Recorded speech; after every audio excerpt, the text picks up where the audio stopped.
नमस्कार, आप देख रहे हैं हमारा खास कार्यक्रम प्रार्थना व स्वीकार। मैं हूं आपके साथ गुंजन। हम पूजा उपासना तो रोजाना करते हैं, देवों की आरती भी सुबह और शाम करते हैं, लेकिन क्या आप आरती का आध्यात्मिक अर्थ जानते हैं? आरती का शास्त्रीय विधान क्या है? वेदों में आरती के क्या नियम बताए गए हैं? मंदिरों में देवताओं की आरती कैसे और कब की जाती है? कहते हैं कि जब तक आरती न की जाए तब तक ईश्वर की पूजा पूर्ण नहीं मानी जाती। तो मनोकामना पूर्ति के लिए कैसे करें आरती? आज हम आपको आरती से जुड़ी ऐसी ही कल्याणकारी बातें बताएंगे।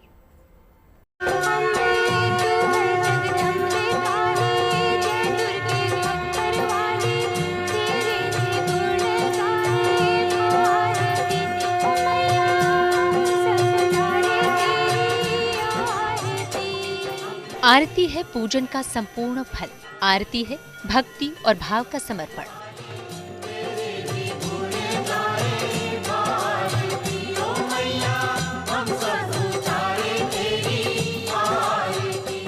आरती है ईश्वर का गुणगान। आरती से मिलता है विधाता का वरदान। सनातन धर्म का संस्कार है आरती, जो पूजा पाठ के बाद ईश्वर को आभार के रूप में की जाती है। ईश्वर को प्रसन्न करने और मनोकामना पूर्ति का आशीर्वाद पाने का माध्यम है आरती। आरती की ध्वनि जिसमें बजते हैं घंटे और घड़ियाल, जिससे वातावरण में होता है सकारात्मक ऊर्जा का संचार।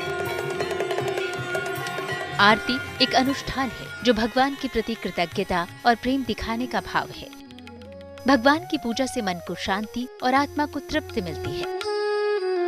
कहते हैं आरती के दौरान कपूर और घी जलने से कीटाणु नष्ट होते हैं और रोगों से मुक्ति मिलती है। हाथों में घी का दीपक लेकर सच्चे मन से आस्था के साथ गाकर अगर भगवान को पुकारा जाए तो भगवान जरूर आते हैं। जानकारों का ये मानना है कि पूजा में आरती का खास महत्व है। देखिए, पूजा उपासना की संपूर्णता के लिए और पूजा उपासना के अंत में छंद में गा करके अपने भाव को व्यक्त करने के लिए आरती की जाती है। जब आप छंद में गीत के साथ कोई स्तुति करते हैं तो उसका प्रभाव ज्यादा होता है। इसी को ध्यान में रखते हुए भजन, कीर्तन और आरती बनाई गई है। आरती की व्याख्या वेदों में भी की गई है। स्कंद पुराण में कहा गया है, मंत्रहीनम क्रियाहीनम यत् कृतम पूजनम हरे सर्व संपूर्ण तामेति कृते निराजने शिवे। अर्थात पूजन मंत्रहीन तथा क्रियाहीन होने पर भी निराजन यानी आरती कर लेने से उसमें सारी पूर्णता आ जाती है। क्योंकि पूजा पाठ और साधना में इतनी शक्ति होती है कि ये सभी मनोकामना पूर्ण कर सकती है। और पूजा के दौरान ईश्वर की आराधना तब तक पूरी नहीं होती जब तक भगवान की आरती न की जाए। आरती के महत्व की चर्चा सर्वप्रथम स्कंद पुराण में की गई है। आरती हिंदू धर्म की पूजा परंपरा का एक अत्यंत महत्वपूर्ण कार्य है। किसी भी पूजा पाठ, यज्ञ, अनुष्ठान के अंत में देवी देवताओं की आरती की जाती है। आरती की प्रक्रिया में एक थाल में ज्योति और कुछ विशेष वस्तुएं रखकर भगवान के सामने घुमाते हैं। थाल में अलग अलग वस्तुओं को रखने का अलग अलग महत्व होता है, लेकिन सबसे ज्यादा महत्व होता है आरती के साथ गाई जाने वाली स्तुति का। जितने भाव से आरती गाई जाएगी उतना ही ज्यादा ये प्रभावशाली होगा। सच्चे मन से की गई ईश्वर की आराधना असीम शांति का एहसास कराती है। शायद इसीलिए ढोल, नगाड़ों और दूसरे वाद्यों के लय और ताल पर सदियों से मंदिरों से लेकर पंडालों और घरों में देवों की आरती गाई बजाई जाती रही है। पूजा उपासना के अंत में आरती की जाती है, जिससे जो कमी पूजन में रह जाती है वो आरती से पूरी हो जाती है। माना जाता है कि सच्चे मन और श्रद्धा से की गई आरती बेहद कल्याणकारी होती है। आरती के दौरान गाई जाने वाली स्तुति मन और वातावरण को शुद्ध और पवित्र कर देती है।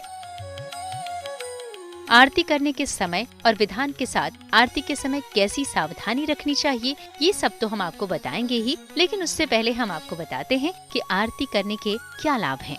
मानसिक शांति मिलती है, आध्यात्मिक विकास होता है, वातावरण से वायरस दूर होते हैं, वातावरण सुगंधित बनता है, मंत्रों की कमी पूरी करती है आरती। आस्था के साथ की गई आरती पूर्ण फल देती है। देखिए, आरती करने के साथ आपको पूजा के संपूर्ण ऊर्जा का फल प्राप्त होता है। जहां आप पूजा करते हैं वहां एनर्जी लेवल चारों तरफ रहता है और जब अग्नि चारों तरफ से आपके हाथ में घूमती है तो वो सारी ऊर्जा को इकट्ठा करके आपके पास पहुंचा देती है। तो पूजा से जो ऊर्जा उत्पन्न होती है वो ऊर्जा आपके शरीर तक, आपके मन तक पहुंच सके और आप उस ऊर्जा को ग्रहण कर सकें, इसके लिए आरती की जाती है। आरती के भी कुछ नियम बताए गए हैं जो अब हम आपको बताते हैं। आरती के वो नियम: बिना पूजा, उपासना, मंत्र, जाप, प्रार्थना या भजन के सिर्फ आरती नहीं की जा सकती। हमेशा किसी पूजा या प्रार्थना की समाप्ति पर ही आरती करना श्रेष्ठ होता है। आरती की थाल में कपूर या घी के दीपक दोनों से ही ज्योति प्रज्वलित की जा सकती है। अगर दीपक से आरती करें तो ये पंचमुखी होना चाहिए। पूजा के फूल और कुमकुम भी जरूर रखें। आरती की थाल को इस प्रकार घुमाएं कि ओम की आकृति बन सके। आरती को भगवान के चरणों में 4 बार, नाभि में 2 बार, मुख पर 1 बार और संपूर्ण शरीर पर 7 बार घुमाना चाहिए। आरती के बाद थाल में रखे हुए फूल देने चाहिए और कुमकुम का तिलक लगाना चाहिए। देखिए, आरती पूजा के अंत में की जाती है और बहुत सारे लोग क्या करते हैं कि पूजा के खत्म होने के बाद 4-5 आरती कर देते हैं। गणेश जी की भी, राम जी की भी, लक्ष्मी जी की भी, जय जगदीश हरे भी। ऐसा नहीं करेंगे। पूजा चाहे आप 50 देवी देवता की करिए, आरती एक ही होगी, क्योंकि आरती के साथ पूजा का समापन हो जाता है। सच्चे मन से ईश्वर की पूजा करने से हर मनोरथ पूरा हो जाता है। लेकिन अगर पूजा में आरती पूरे नियम और संयम से किया जाए तो इससे विशेष लाभ मिल सकते हैं। मनोरथ को पूर्ण करने के लिए आरती से जुड़ी कुछ और खास बातें हैं, वो हम आपको बताएंगे। तब तक आप देखते रहिए प्रार्थना हो स्वीकार। आरती देवों की कृपा पाने का सबसे सरल और आसान साधन है। इसीलिए हर पूजा उपासना में आरती सबसे आखिरी में की जाती है, या कहें कि आरती से ही हर पूजा पाठ का समापन होता है। आरती की थाली में क्या क्या होना चाहिए, साथ ही आरती करते वक्त कौन कौन सी सावधानियां आपको रखनी चाहिए, देखिए।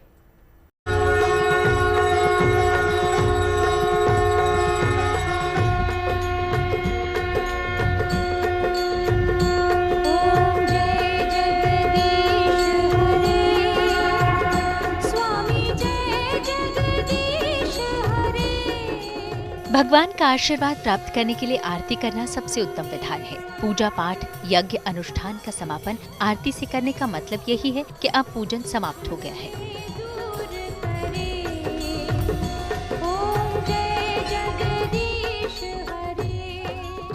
मंदिरों में आरती शंख, ध्वनि, घंटे, घड़ियाल के साथ होती है, जिससे कई शारीरिक कष्ट दूर होते हैं और नई मानसिक ऊर्जा मिलती है। संगीत की धुन और लयताल के साथ गाई जाने वाली आरती वातावरण को भक्ति में बना देती है। भक्ति का यही आध्यात्मिक भाव ईश्वर की असीम अनुकंपा दिलाता है। शास्त्रों में कहा गया है कि आरती करने से ही नहीं, आरती देखने भर से बहुत पुण्य मिलता है। पूजा के अंत में केवल एक ही आरती करने का नियम है और बेहतर होगा कि दैनिक पूजा में भगवान विष्णु की जो आरती है, जय जगदीश हरे, वो की जाए। दूसरी बात यह है कि आरती 2 तरीके से होती है। पंचमुखी दीपक से भी की जाती है और कपूर से भी की जाती है। घर में जो आरती करेंगे वो कपूर से करेंगे। मंदिरों में या प्राण प्रतिष्ठित मूर्तियों की आरती दीपक से करेंगे। और आरती करने के बाद उसकी ऊर्जा को दोनों हाथों से ले करके अपने चेहरे पर, अपने माथे पर लगाएं, ताकि उसकी ऊर्जा का पूरा फायदा आपको मिल सके। मान्यता है कि आरती के दीपक में ईश्वर की शक्तियां समाहित हो जाती हैं। इसलिए आरती करने का ही नहीं, आरती देखने का भी बहुत बड़ा पुण्य है। आरती सुर, लय और राग में गाई जाती है। इसके पीछे धार्मिक कारण है। धार्मिक कारण ये है कि संगीत में आरती भक्तों को प्रसन्न करती है। संगीत हर स्थिति में मन को सुकून देने वाला होता है। धर्म ग्रंथों में कई प्रसंग हैं, जिनमें भगवान की प्रार्थना में आरती की महिमा बताई गई है। वाद्य यंत्रों के साथ साथ भगवान की स्तुति सही सुर में गाने का विशेष महत्व है। ऐसे स्तुति गान से देवी देवता शीघ्र प्रसन्न हो जाते हैं। ये आरती का जो अर्थ है, आर्त से इसको लिया गया। आर्त मतलब भाव विह्वल, बहुत हृदय से की गई उपासना को आरती बोलते हैं। जो लोग पंचोपचार विधि या षोडशोपचार विधि से ईश्वर की आराधना या अपने इष्ट की आराधना नहीं कर पाते हैं, उनके लिए बोला गया है कि वो सिर्फ आरती अपने भाव द्वारा कर ले तो पूरी पूजा का फल मिलता है। तो आरती का बहुत बड़ा ही महात्म्य है जब वो भाव द्वारा अपने ईश्वर के लिए किया जाए। बिना आरती के कोई भी पूजा अपूर्ण मानी जाती है, इसलिए पूजा शुरू करने से पहले लोग आरती की थाल सजा कर बैठते हैं। तो चलिए आरती कैसे करनी है और उसके विधान को हम आपको बताएं। उससे पहले हम आपको बताते हैं कि आरती के थाल को कैसे सजाना चाहिए। किसी भी धातु की एक थाली लें, थाली में रोली से स्वास्तिक बनाएं, थाली में सुंदर साफ फूल रखें, थाली में घी और सफेद रुई की बाती का दीपक रखें। विष्णु जी की आरती में पीले फूल रखें, देवी और हनुमान जी की आरती में लाल फूल रखें, शिव जी की आरती में फूल के साथ बेलपत्र भी रखें, गणेश जी की आरती में दूर्वा जरूर रखें। घर में की जाने वाली नियमित आरती में पीले फूल रखना ही उत्तम होगा। आरती का थाल देखिए, अगर सिल्वर का हो तो बहुत अच्छा है, नहीं तो फिर आप तांबे का भी ले सकते हैं। और उसमें अष्टदल बहुत अच्छा माना गया है कि अष्टदल आपको बनाना चाहिए। सिंदूर से या फिर रोली से आप अष्टदल बना सकते हैं या फिर स्वास्तिक बना सकते हैं। उसमें अक्षत और पुष्प आप डालें और फिर कपूर, अक्षत के ऊपर आप कपूर रख के फिर आप आरती कर सकते हैं। आरती में बजने वाले शंख और घंटी के स्वर के साथ जिस किसी देवता को ध्यान करके गायन किया जाता है, उसके प्रति मन केंद्रित होता है, जिससे मन में चल रहे द्वंद्व का अंत होता है। अब आरती से जुड़ी सावधानियां भी जान लीजिए। आरती की शुरुआत शंख बजाकर ही करनी चाहिए। आरती हमेशा ऊंचे स्वर में एक लय में गाएं। आरती हमेशा खड़े होकर ही करें। आरती होते समय बातें न करें। आरती में घंटी और ताली एक लय में बजाएं। आरती के बीच में रुकना नहीं चाहिए। आरती लेते समय सर ढक कर रखें। आरती लेने के 5 मिनट बाद तक पानी का स्पर्श न करें। आरती की अपनी महिमा है। नियम संयम से की जाने वाली आरती से निकलने वाली ऊर्जा एक सकारात्मक वातावरण का निर्माण तो करती ही है, साथ ही ये शारीरिक और मानसिक लाभ भी देती है।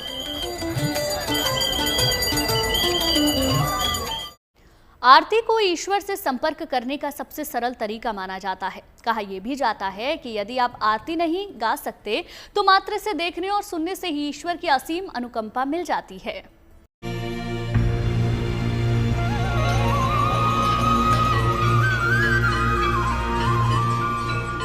आरती से पूरी होती है ईश्वर की आराधना। आरती में समाई हैं दैवीय शक्तियां। वेदों में व्यक्त है आरती का महाविधान। स्कंद पुराण, पद्म पुराण और भागवत पुराण जैसे शास्त्रों में आरती को ईश्वर की सेवा का एक उत्कृष्ट रूप बताया गया है। माना जाता है कि पूजा के अंत में की गई आरती ईश्वर से एकाकार करती है। परंपरा है कि आरती के बिना पूजा अधूरी मानी जाती है। यह अंतिम प्रक्रिया होती है जो पूरे अनुष्ठान को पूर्णता देती है। घर हो या मंदिर, भगवान की पूजा के बाद घंटे और शंख ध्वनि के साथ आरती की जाती है। आरती के दीपक में बाती की ज्योति को जीव की ज्योति का प्रतीक माना जाता है। तो आइए अब आपको बताते हैं कि आरती से निकलने वाली ऊर्जा कैसे ग्रहण करें।